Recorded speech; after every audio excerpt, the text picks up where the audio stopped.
오늘 우리에게 주신 하나님의 말씀은 누가복음 1장 26절에서 38절 말씀입니다. 하나님의 말씀을 봉독하겠습니다. 여섯째 달에 천사 가브리엘이 하나님의 보내심을 받아 갈릴리 나사렛이란 동네에 가서 다윗의 자손 요셉이라 하는 사람과 약혼한 처녀에게 이르니 그 처녀의 이름은 마리아라. 그에게 들어가 이르되 은혜를 받은 자여 평안할지어다. 주께서 너와 함께 하시도다 하니 처녀가 그 말을 듣고 놀라 이런 인사가 어찌함인가 생각하매 천사가 이르되 마리아여 무서워하지 말라. 내가 하나님께 은혜를 입었느니라. 보라 내가 잉태하여 아들을 낳으리니 그 이름을 예수라 하라.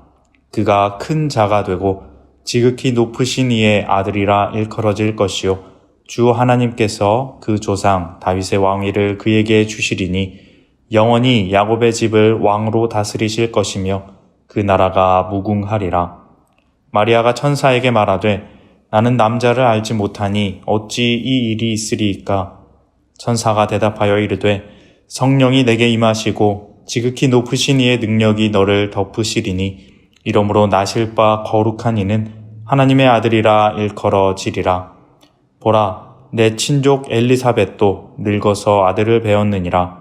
본래 임신하지 못한다고 알려진 이가 이미 6달이 되었나니 대저 하나님의 모든 말씀은 능하지 못하심이 없느니라. 마리아가 이르되 주의 여정이 오니 말씀대로 내게 이루어지이다 하매 천사가 떠나가니라.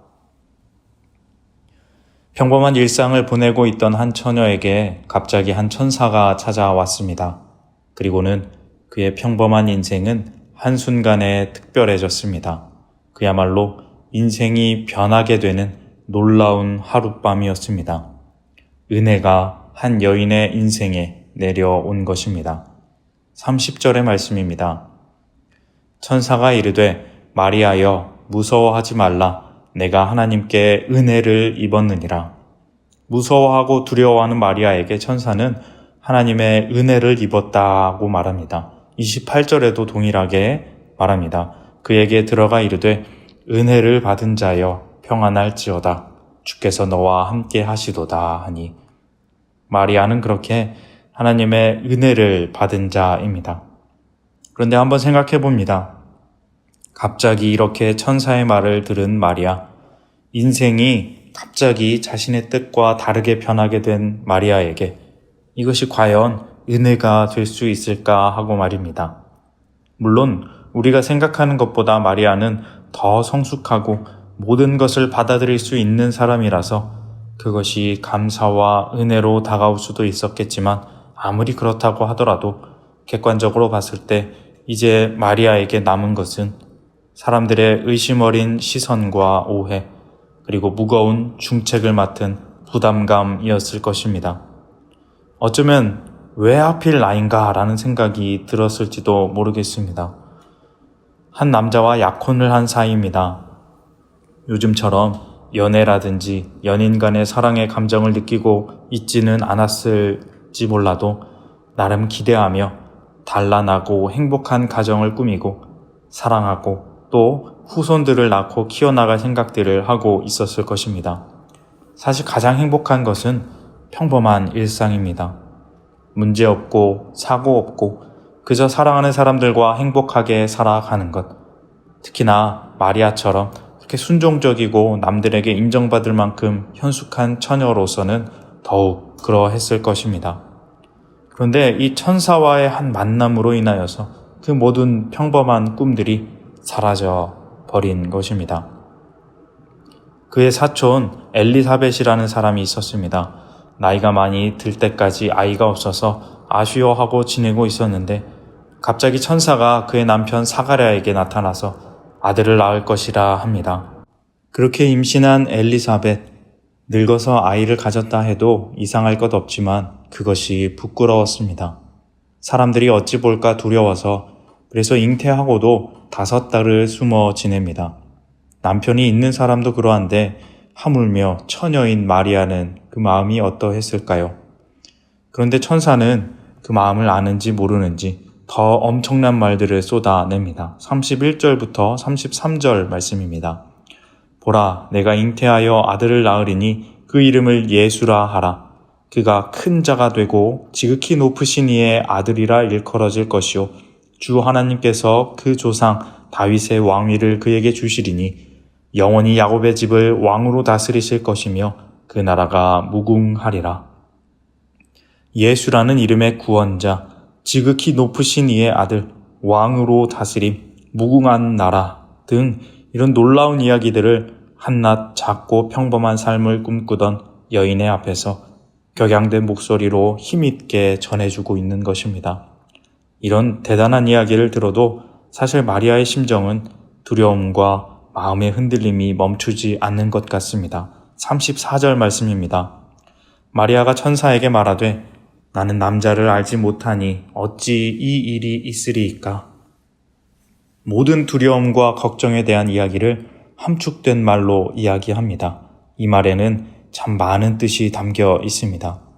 그 마음을 안 천사는 35절에 성령이 내게 임하시고 지극히 높으신 이의 능력이 너를 덮으실 것이다 라고 위로합니다.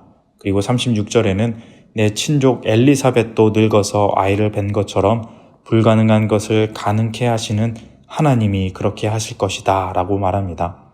그리고 그야말로 대단한 인품을 가진 마리아는 그 말을 듣고 38절에 이렇게 말합니다. 마리아가 이르되 주의 여종이오니 말씀대로 내게 이루어지이다 하매 천사가 떠나가니라. 주의 여종이오니 말씀대로 내게 이루어지이다. 이 말을 하는 마리아의 성품이 얼마나 대단한지, 생각이 얼마나 깊은지 새삼 생각해 봅니다. 그리고 은혜의 역설을 바라봅니다. 은혜가 임했습니다. 하지만 그 은혜는 우리가 생각하기에 마냥 좋은 것만은 아니었습니다. 지금부터 마리아가 감당해야 할 고생은 이만저만이 아니었을 것입니다.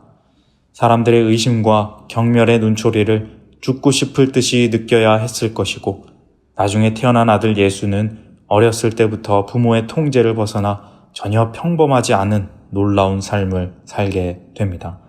어릴 때는 성전에 자기 혼자 말도 없이 며칠씩 있게 되는 일이 있고, 나중에는 결국 어머니보다 더 먼저 처참하게 십자가 위에서 죽으셨습니다. 그것을 지켜보는 어머니 마리아의 마음은 어떠했을까요? 그래서 자기 배로 낳은 자식이 세상의 멸시와 천대를 받고 그렇게 고통스럽게 가는 모습을 바라보며 어머니의 마음은 어떠했을까요? 이것이 과연 은혜가 임한 것이라 말할 수 있을까요? 은혜라, 은혜가 온 것이다. 우리는 이 은혜라는 말을 좋은 의미로 많이 사용하지만 마리아에게 사용된 은혜를 고려한다면 은혜라는 단어에 대한 새로운 정의가 필요할 듯 합니다. 마냥 그렇게 좋지만은 않은 것 같습니다. 어찌 보면 고통의 시작이 은혜일 수 있습니다. 나의 평범한 행복과 꿈이 산산조각 날 수도 있습니다. 남들의 불쾌한 시선도 핍박도 있을 수 있습니다. 하지만 그래도 그렇다 하더라도 이 은혜는 그것을 감내할 만큼 세상이 느끼게 할 수 없는 놀라운 기쁨을 느끼게 하는 은혜입니다. 모든 것을 바꾸지만 그 변화만큼 기가 막힌 행복이 상상할 수 없을 만큼 많이 그 삶에 채워지게 되는 것입니다. 마리아는 그 기쁨을 받아들였습니다. 그 은혜를 받아들였습니다. 그렇게 세상에서 가장 귀한 처녀, 예수님의 어머니가 되었습니다. 사랑하는 성도님 여러분, 성탄절이 얼마 남지 않았습니다. 은혜가 우리에게 오십니다. 하지만 그 은혜는 마냥 세상이 좋다 하는 그런 은혜는 아닌 것 같습니다. 은혜가 우리에게 임한다는 것은 우리의 삶이 변한다는 뜻입니다. 생각지도 못하게 세상과는 다른 방향으로 옮겨질 수 있습니다. 이 놀라운 변화는 마리아처럼 그것을 겸손히 받아들이는 사람에게 주어지는 것으로 때로는 고통과 핍박, 두려움이 임하게 될지도 모릅니다. 아니, 분명 임하게 될 것입니다. 하나님의 일을 위해 참아야 할 것들, 견뎌야 할 것들이 있고 마리아처럼 할 말 하지 않고 나에게 부당하고 손해가 되더라도 사랑을 위해, 복음을 위해 겸손하게 받아들일 순간이 있는 것입니다. 은혜가 나에게 임한다는 것은 그런 것입니다. 이틀 남은 성탄절, 세상은 떠들썩하고 흥겹게 성탄을 기다리지만 진정한 은혜를 입으며 기도하는 우리는 이 시간 조용하게 성탄을 준비하며 이 놀라운 변화를 알고 또 마리아처럼 받아들임의 시간들이 있었으면 좋겠습니다. 두려울 수도 있지만 마음이 참 답답하고 흔들릴 수도 있지만 그 두려움과 참기 힘든 시선들을 넘어 순종과 사랑으로 은혜를 받아들이면 분명 우리에게 임한 그 은혜가 진짜 놀라운 은혜가 되어서 우리의 삶을 놀랍도록 빛나게 해 주실 것입니다. 가장 아름다운 별처럼 빛나는 복된 인생이 될 것입니다. 그 은혜로 말미암아 생명의 복을 받아 누리시는 이번 성탄 되시기를, 이끄시는 은총으로 복되고 빛나는 삶 살아가시는 우리 모두가 다 되시기를 주님의 이름으로 소망합니다. 기도하겠습니다. 하나님 아버지 감사합니다. 생명의 빛으로 놀라운 은혜로 우리에게 오시니 참으로 감사드립니다. 그것이 좋은 것인 줄은 알지만 때로는 세상의 고통과 시선에 이끌려 그 은혜 받기를 거부하고 세상을 쫓아 살아가지는 않았는지 우리의 삶을 돌아봅니다. 하늘 권세를 다 버리고 이 땅에 낮고 천한 모습으로 오셨던 예수님을 기억하며 그 사랑의 은혜를 우리가 받아 누리길 원합니다. 더 기쁘고 완전한 삶을 위해 잠시 낮아짐을 참으셨던 예수님을 기억하며 우리도 그 은혜의 오심을 받아들이기를 원하오니 하나님, 우리 마음을 붙잡아 주시고 세상이 줄 수 없는 평안과 기쁨의 은혜로 우리와 함께하여 주시옵소서. 그 은혜로 참 기쁨과 행복이 가득한 이번 성탄 되게 하여 주시옵소서. 예수님의 이름으로 기도합니다. 아멘.